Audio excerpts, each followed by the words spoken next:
Welcome to this IELTS listening practice test. There are 4 sections and 40 questions in total. Each recording is played only once. You'll have time to read the questions before each part and check your answers afterward. At the end, you'll get 10 minutes to transfer your answers. Get ready with a pen and paper. Now let's begin section 1.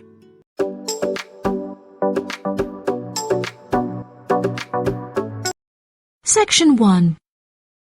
You will hear a woman inquiring about a job vacancy. First, you have some time to look at questions 1 to 4.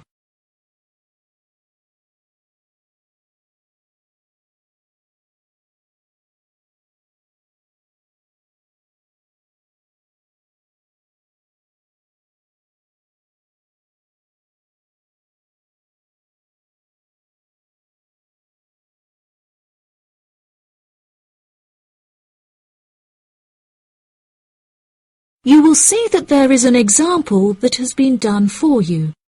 On this occasion only, the conversation relating to this will be played first. Hi there. Welcome to the Job Centre. How can I help? Good morning. I'm here to inquire as to whether you have any jobs available at the moment. Yes, we have several available. What kind of job is it that you're looking for? Well, I'll take any part-time jobs I can get. I'm really strapped for cash at the moment. The type of work the woman is looking for is a part-time job, so part-time has been written in the space. Now we shall begin. You should answer the questions as you listen, because you will not hear the recording a second time. Listen carefully and answer questions 1 to 4. Hi there. Welcome to the Job Centre. How can I help? Good morning. I'm here to inquire as to whether you have any jobs available at the moment.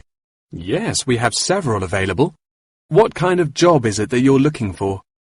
Well, I'll take any part-time jobs I can get. I'm really strapped for cash at the moment. Okay. Bear with me while I have a browse on our system. Here we are. We have 3 vacancies at the moment, all involving quite different roles. That sounds promising. What are they? The first one is for a post as a receptionist. It says here that experience in reception or general administration is preferred, but not essential. Have you worked on a reception desk previously? No, I haven't. I had a baby quite young, and so I have very little work experience. Could you tell me a few more details? Yes, of course. The job will be to mainly provide quality customer service, both over the phone and in person. When customers are waiting, you will be expected to provide them with refreshments and ensure they have a first-rate experience. I think I could manage that, and I'm a very friendly person. That's great. Do you have any information about the hours involved? It says here that you will be expected to work several early mornings, 4 days a week. Any other requirements? Yeah, you'll have to go through a couple of weeks of unpaid training before qualifying for the post. I don't know if I would be able to fully commit to that. Did you say it's 4 days per week? Yeah, it says here 4 days a week, with another day off per week when requested in advance. It also explicitly states that at least one of your working days must fall on a weekend.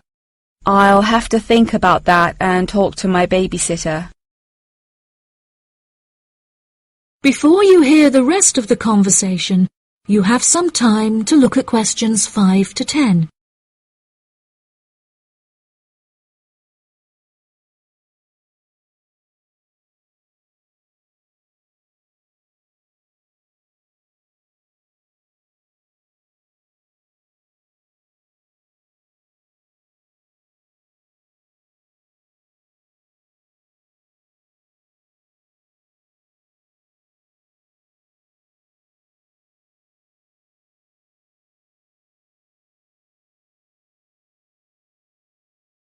Now listen and answer questions 5 to 10. Are there any other roles beginning later in the day? Yes, there's an advertisement here for a driver. It says you'll need a clean and valid UK driver's license, with absolutely no exception. No problems there. I passed my test first time and have never received any points. It also explicitly states that you must be over 25 and have been driving for at least 6 years. That sounds quite exciting. Is there any more information? Yep, it says here that working hours are flexible and the employers are happy to work within your personal schedule since they employ multiple drivers. That's great. The employers ask for a commitment to either mornings 5 days per week, evenings 5 days per week, or 3 full working days per week. I'm sure I can handle all that without a problem. As well as driving the employers to and from work, they will ask you to perform various duties on their behalf, such as collecting the grocery shopping and picking their children up from school. Do they need me to work a day on the weekend as well? No, it says here that they only require you to work on weekdays, not weekends. That sounds interesting. Okay, there's only one more left, another customer service related post. It looks like it requires you to work short hours, quite late at night, so it might not be suitable for you. Do you want to hear about it anyway? Yeah, can't do any harm. Okay, so it's a post for a cashier in a cinema in the centre of town. I'm sure you've been to the cinema a few times, so you can guess what kind of role it would be. They're quite short and late shifts, between 5:30 and 10:30 most nights, with slightly longer shifts on Friday and Saturday nights. Can you tell me what the job involves? Yes, sure. It says that you'll be required to sell and dispense tickets and provide refreshments. Also, they ask that you be quick on the computers, since you'll also need to take bookings over the phone, but you'll receive basic training for that. Do they need me to work weekdays as well? Well, it says here that if you request at least a fortnight in advance, they will grant you a day off on Mondays, but never on a weekend. I'll think it over and let you know later. Thanks for all your help. That is the end of section 1. You now have half a minute to check your answers.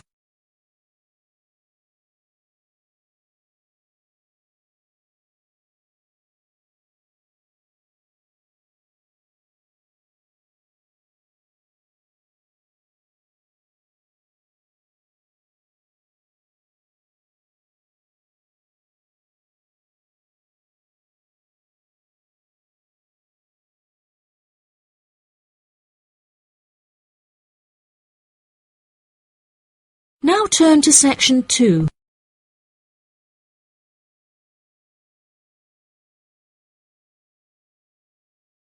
Section 2.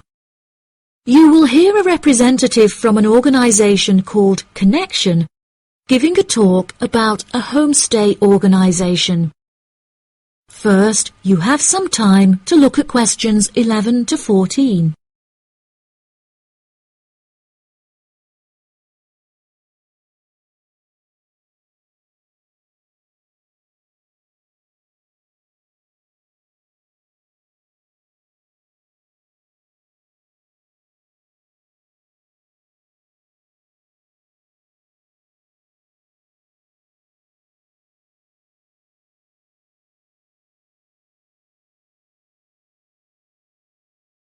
Now listen carefully and answer questions 11 to 14. Thank you all for coming to my talk this evening. It's nice to see so many people in the audience. For those of you who don't know very much about Connection, let me start by giving you some background information about it. Connection is a British organisation that facilitates homestays all over the globe. This organisation prides itself on matching tens of thousands of host families with guests every single year. allowing travellers to discover a country's culture in a way like no other. Homestays are ideal for both travellers and homeowners, enabling intercultural exchanges and the development of lifelong friendships while providing travellers with often discounted accommodation costs and host families with a steady income from the comfort of their own homes. The homestay experience is particularly popular with university exchange students looking for a more genuine insight into their country of choice and an unrivaled opportunity to develop their language skills. The homestay experience is truly unique and once in a lifetime, and one that you will likely remember for the rest of your lives. It is important to note, however, that some people will find it difficult to adapt to the new country, with many enduring what is known as culture shock. Connection's advice for those suffering from culture shock is to go out and make as many friends as possible, no matter how difficult you may find it.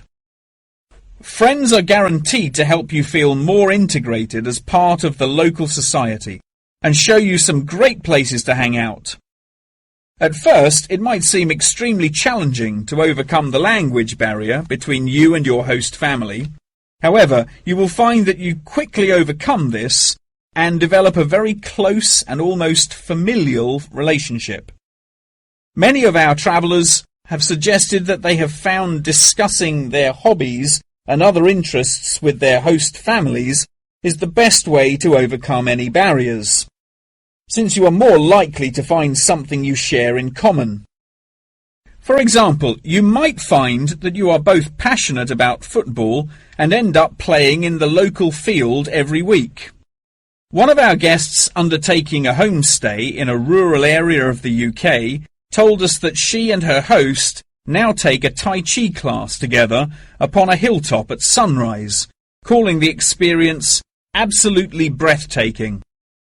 After the first few weeks, you will find your understanding of the people around you and their culture deepens by leaps and bounds, and you will soon become one of the locals. Our hosts in over 140 countries turn a location into a culture, time into experience, and strangers into friends.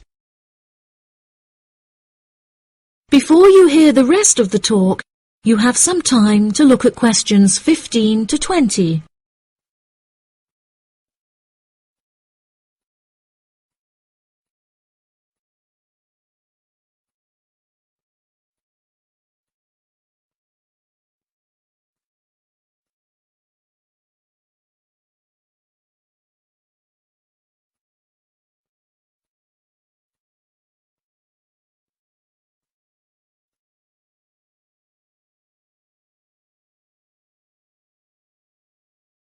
Now listen and answer questions 15 to 20.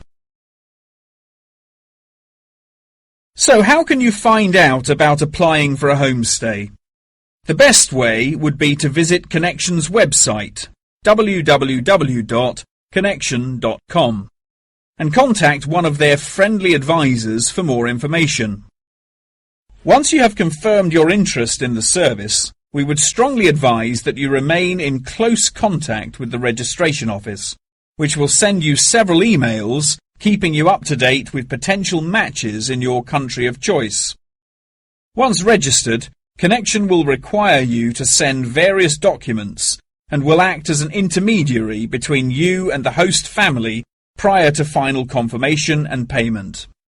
During this stage, Connection will ask you to provide 2 photos, one for the host family and the other for our own records. Please ensure that you sign the back of each photo.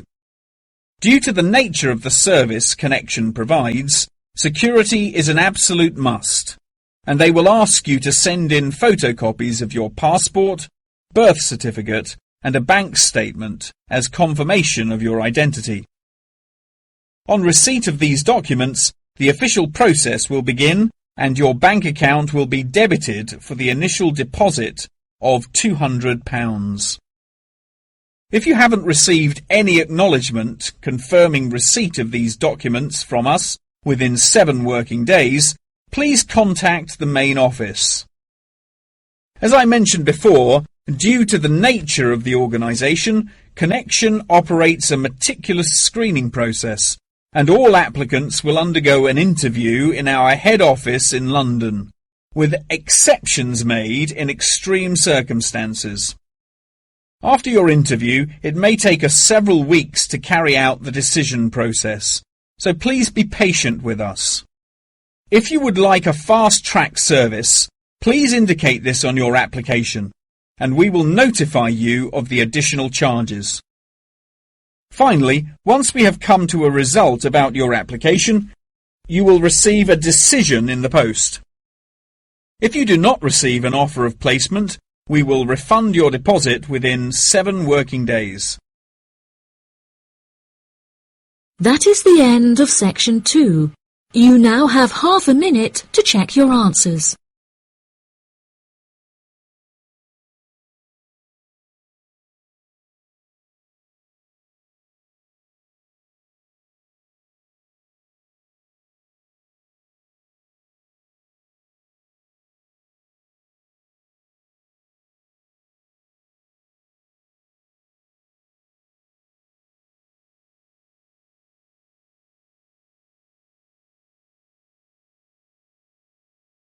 Now turn to section 3.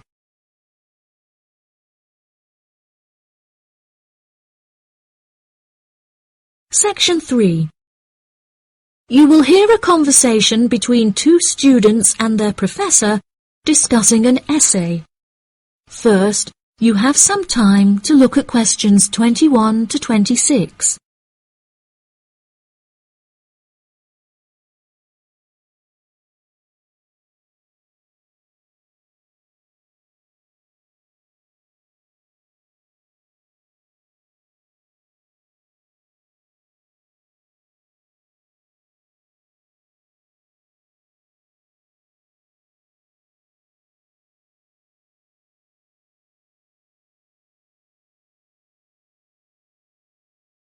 Now listen carefully and answer questions 21 to 26.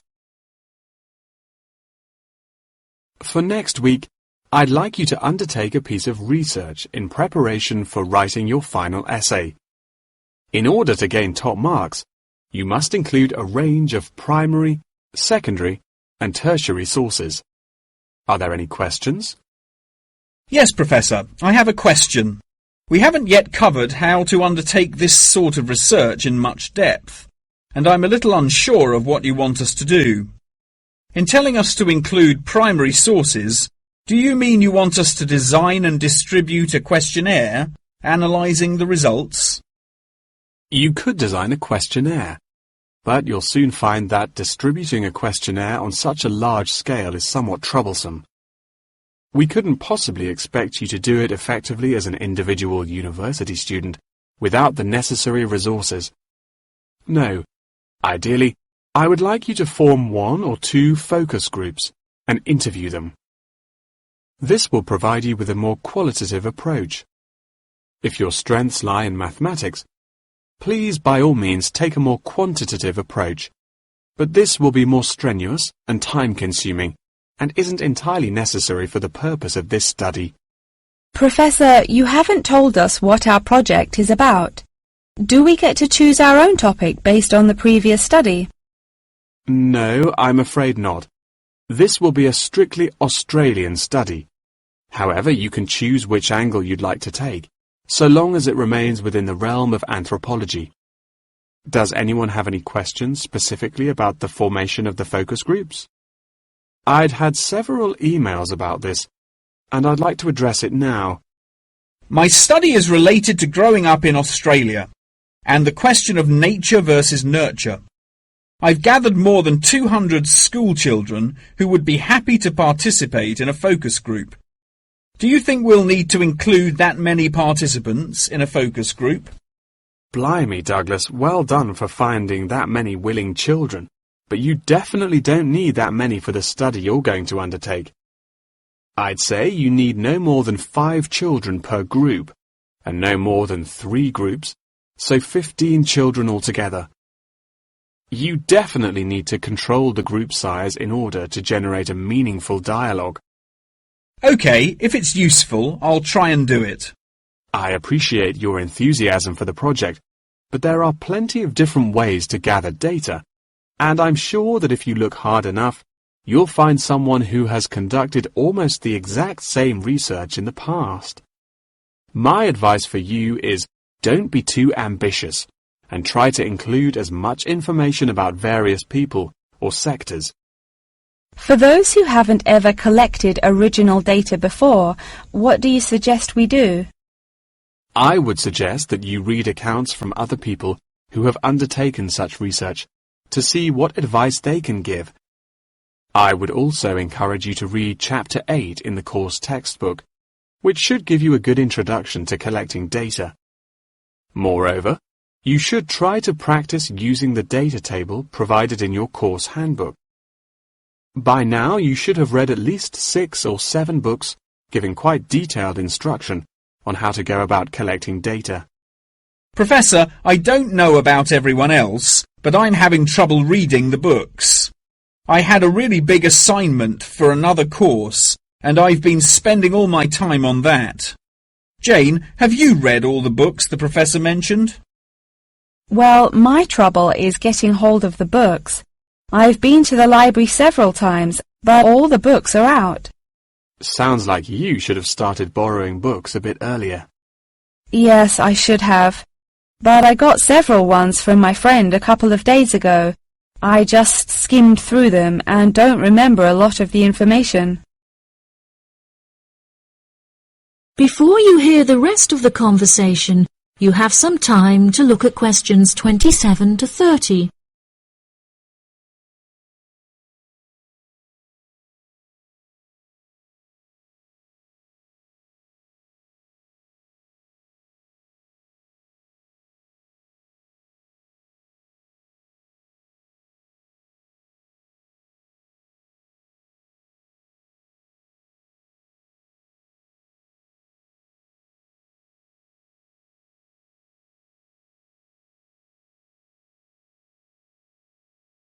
Now listen and answer questions 27 to 30. But now let's look at these things. We'll need to start thinking about which ones we'll definitely want to do for the project.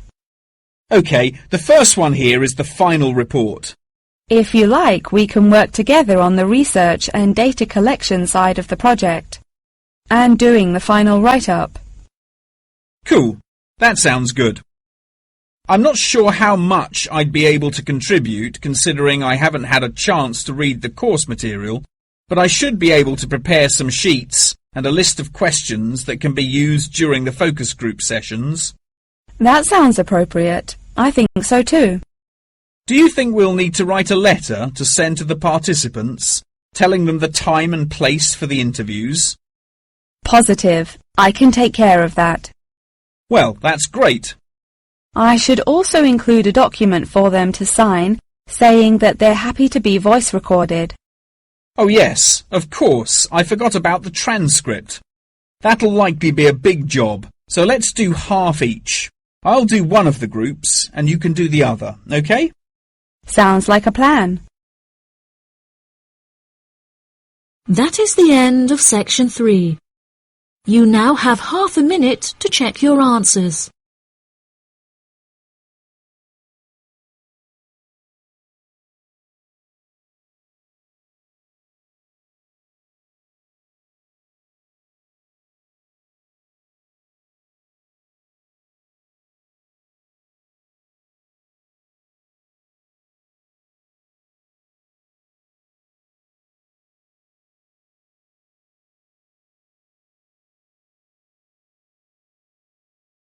Now turn to section 4.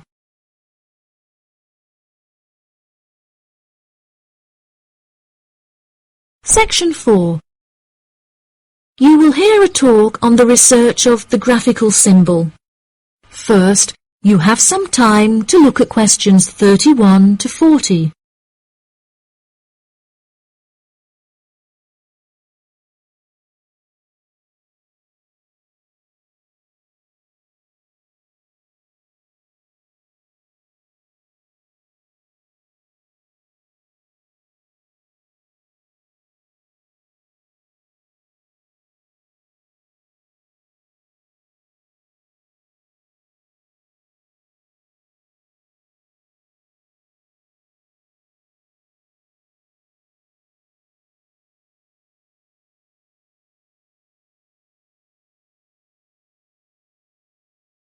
Now listen carefully and answer questions 31 to 40.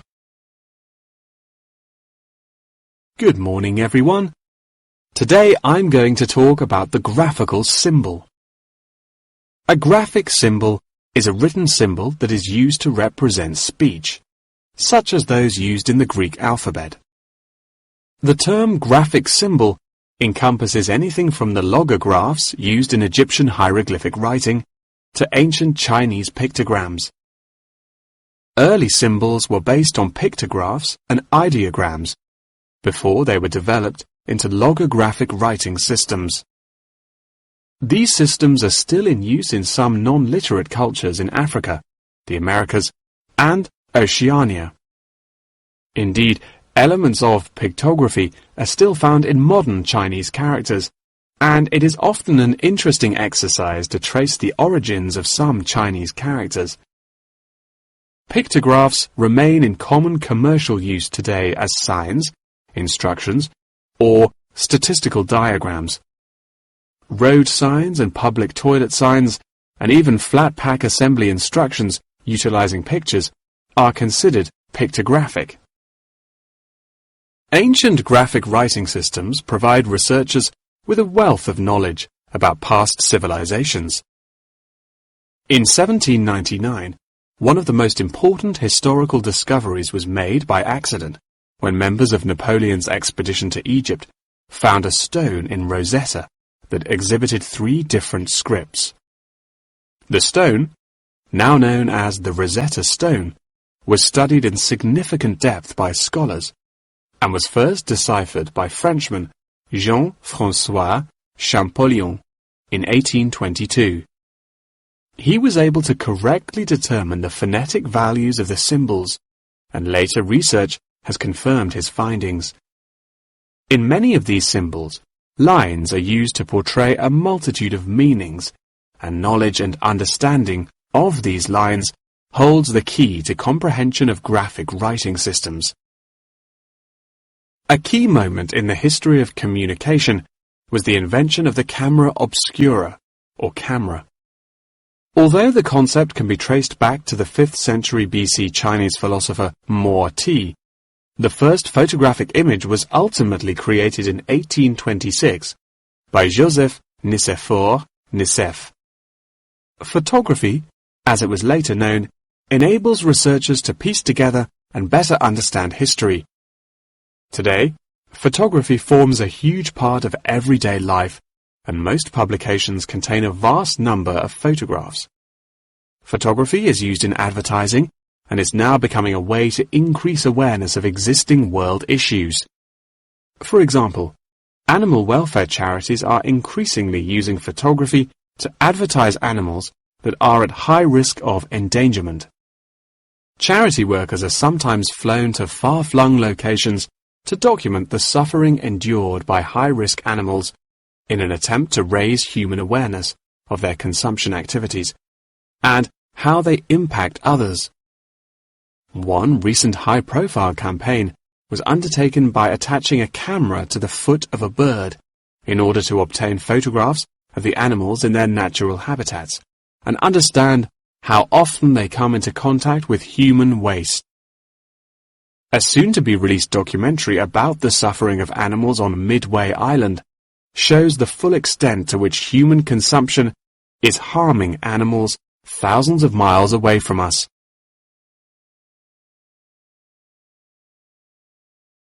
As photography continues to progress, with the use of drones now becoming somewhat commonplace, we should expect more and more objects to be included in the future, expanding the horizon of photography ever further. Indeed, the downward pressure on traditional media prices means that media companies are being forced to get creative on how to make a profit. Many have found that the answer to this lies in advertising, and companies are now willing to devote a large portion of their budgets to advertising in newspapers. By the same token, marketing has become an essential part of a company's business model, often meaning the success or failure of a company. As a result, much time and money has been pumped into the development of effective branding, with attractive packaging playing a large role in this. However, many governments are now seen to be cracking down on marketing and packaging in an attempt to protect consumers from being misled. In particular, tobacco companies are now subject to ever-increasing regulation. For example, in the United Kingdom, legislation is soon to pass preventing any form of branding or differentiation on cigarette packaging in efforts to curb the harmful effects of smoking. Finally, one must not forget the fundamental role that graphic writing systems have had to play in mathematics. Graphs, icons, and diagrams often form the very basis of these branches of academia. Indeed, one needs to look no further than chemistry's periodic table to see a perfect example of graphic writing systems in use today. That is the end of section 4. You now have half a minute to check your answers.